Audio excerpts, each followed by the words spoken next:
Good morning, good afternoon, good evening. Whenever you're watching this, know that I appreciate you. It's a beautiful day. It is a beautiful day. The day is filled with beauty. Topic of the moment, impatience.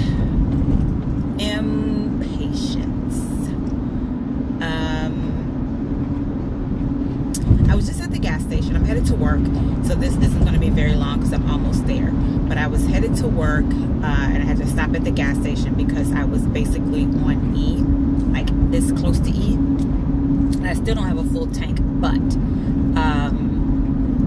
there was a gentleman there also trying to get gas, and he was at one pump, and then I saw him move around to another pump after I pulled in and was headed into the gas station, headed into the store. And there was someone in front of me, and then the gentleman that had just pulled around to a second pump. And I was wondering why he pulled around to a second pump. So that question was answered when he came in behind me and says, and asked the attendant if their pumps took cards, and the attendant said yes they do.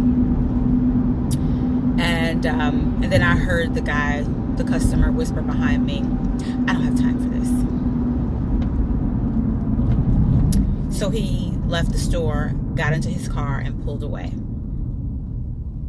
Now, two things came to mind for me, and I understand, when we're rushing and we're trying to get somewhere and time is limited, and things happen. I understand that. But two things came to mind. One, if your gas level was like my gas level,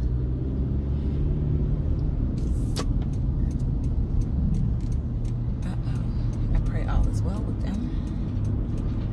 Broken down car in front of me. If your gas level was like my gas level, and no, it's not that far to the next gas station. However, what if your car stops on your way to the next gas station because you ran out of gas? What if your gas level was lower than my gas level? Like I said, I was this close to E. I was under a quarter and over E. I was right there. And I understand that there's reserve, even once you hit E, there's a reserve. But what if he had already reached that point and his car stopped before he got to the next gas station? Or like the highway is right next to this particular gas station. The entrance to the highway is right next to this gas station. So what if he was about to get on the highway? The other two gas stations are not near the entrance of the highway. So he would get to the other gas station and have to turn around to get to an entrance. But if you didn't have time to wait for the attendant to swipe your card after I swiped mine, then you don't have time to get to another gas station and turn around to get to the entrance. But two, the other thing that came to mind was impatience. How impatient are you really? Is it really necessary to be that impatient? Because one, he could have been he could have had less gas than me, and it could have cost him more damage and more time than it would have if he had just sat there and waited for me to swipe my card and get my gas and be done. But the other thing is, what if each pump that you tried to swipe your card on had a skimmer in it? Those little things that copy the credit card information or the bank card information. What if it had one of those in it? Now you've just jeopardized your funds because you were too impatient to wait for the cashier to take care of the transaction. That's why I never swipe my card at the pump. I never swipe my card at the pump because they're notorious for having skimmers.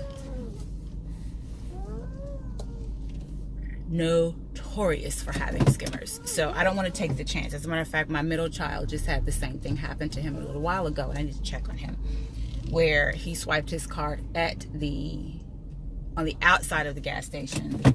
The next thing he knows, his credit card is being used for purchases that he did not have anything to do with, and he's got to go through the process of getting that all cleared up.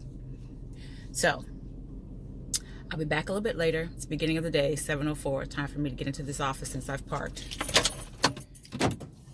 But impatience. How do you deal with it? How do you control it? How do you handle it? What do you do, whether it's you or someone else? Impatience.